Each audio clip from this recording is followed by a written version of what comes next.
Bismillahirrahmanirrahim. Bismillahirrahmanirrahim.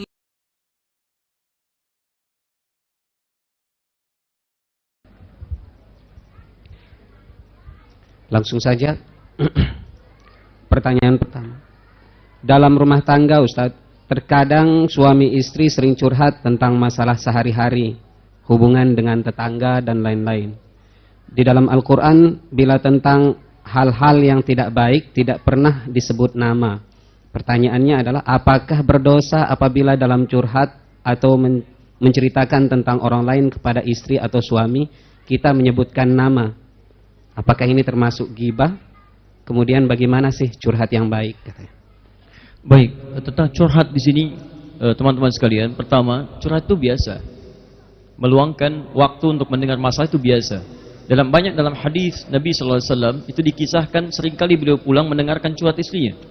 Maka Anda bisa periksa di kitab-kitab hadis yang sahih, ketika Nabi pulang, kemudian pada saat itu sedang di rumahnya Sayyidah Aisyah radhiyallahu taala anha, Nabi pulang, pertama kali yang didapatkan oleh beliau ada curahan dari Sayyidah Aisyah. Ya, saya barusan begini, ada peristiwa begini. Apa yang dikerjakan oleh Nabi pada saat itu? Masya Allah, ini yang luar biasa. Nabi sedikit pun tidak memotong kalimatnya. Awas, ini fokus ya. Anda mengatakan saya kembali pada Quran, kembali pada sunnah. Perhatikan baik-baik, ada pelajaran besar di rumah tangga. Suami datang, bapak-bapak, teman-teman kalau kerja berapa jam di luar? Masya Allah, 8 sampai 12 jam. Artinya Anda berpisah dengan istri, dengan anak-anak 8 sampai 12 jam. Kira-kira dalam 8 sampai 12 jam itu ada yang terjadi atau banyak yang terjadi? Banyak yang terjadi, baik Anda di kantor ataupun apa yang dialami istri di rumah. Mungkin dia sudah menyiapkan sesuatu, ada kejadian begini, dia ingin sampaikan. Anak Anda bikin sesuatu, dia ingin sampaikan. Nah, di antara sikap yang baik dari Nabi dicontohkan, ketika pulang kita dari pekerjaan, atau satu hal tertentu, boleh jadi istri punya hal-hal tertentu yang ingin disampaikan karena dia sudah lama menunggu kita. Maka Nabi menyampaikan, apa sih kita, mohon maaf ya, di mana ruginya mendengarkan misalnya curahan istri yang 8 menit dibandingkan dengan waktu dia menunggu 8 jam untuk mewujudkan penyampaian itu. Maka sikap yang terbaik, datang ke rumah, wajar kalau istri menyampaikan sesuatu. Sikap Nabinya didengarkan. Beliau dengarkan sampai dengan selesai tanpa pernah memotongnya. Baik. Lalu sekarang persoalan kedua. Jadi maksud saya, curhat itu biasa Bu ya.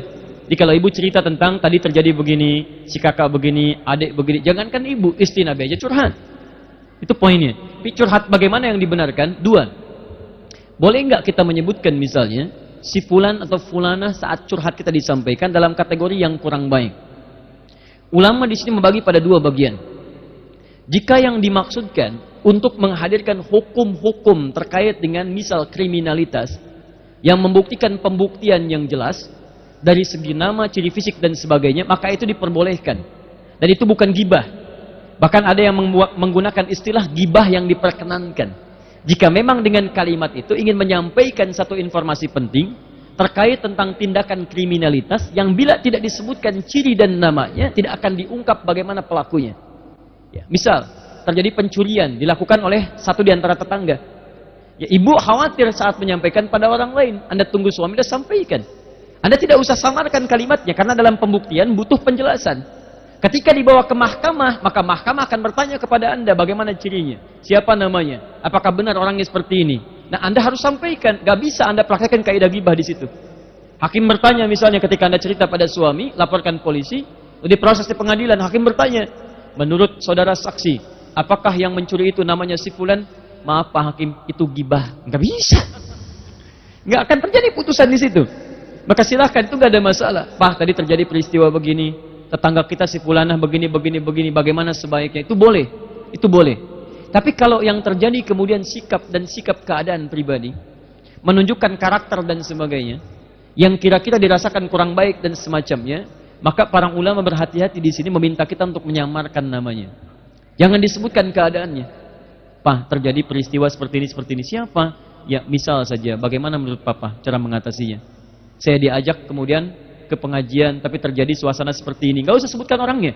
Ya, bagaimana sebaiknya? Apakah ikut pengajiannya? Atau cara menghindarinya dan sebagainya. Sehingga dengan itu kita mendapatkan solusi tanpa perlu menzalimi nama orang yang kemudian kita bincangkan. Itu menurut saya cara yang terbaik yang bisa sampaikan.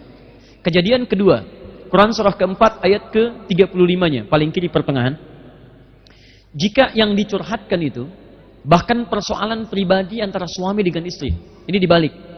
Kalau tadi kan di luar dicurhatkan oleh istri pada suami. Sekarang persoalannya suami punya masalah dengan istri. Kaidah di ayat 34 tidak boleh menggunjingkan pasangan. Tapi sekarang saya punya persoalan serius misalnya, yang kalau tidak dikonsultasikan tidak mendapatkan masukan yang terbaik. Maka di sini Quran memberikan gambaran, fab'athu hakaman min ahlihi wa hakaman min ahliha. Kalimatnya hakam. Orang adil yang bisa memberikan solusi. Ini. Jadi kalau Anda punya persoalan, misal dengan pasangan hidup atau bahkan keluarga terdekat yang tidak mungkin dan tidak bisa dihindari tanpa menyebutkan nama dan sebagainya, maka Anda boleh menceritakan karakteristiknya dengan nama dan sebagainya pada orang yang punya sifat kategori nama ini. Hakam min ahlihi wa hakaman min ahliha. Misal suami dengan istri punya masalah, istri ingin cerita, istri boleh datang misalnya kepada orang yang punya sifat ini dari keluarganya, misal kepada kakaknya atau kepada adiknya, tapi tidak semua karakteristik manusia yang punya sifat ini saja.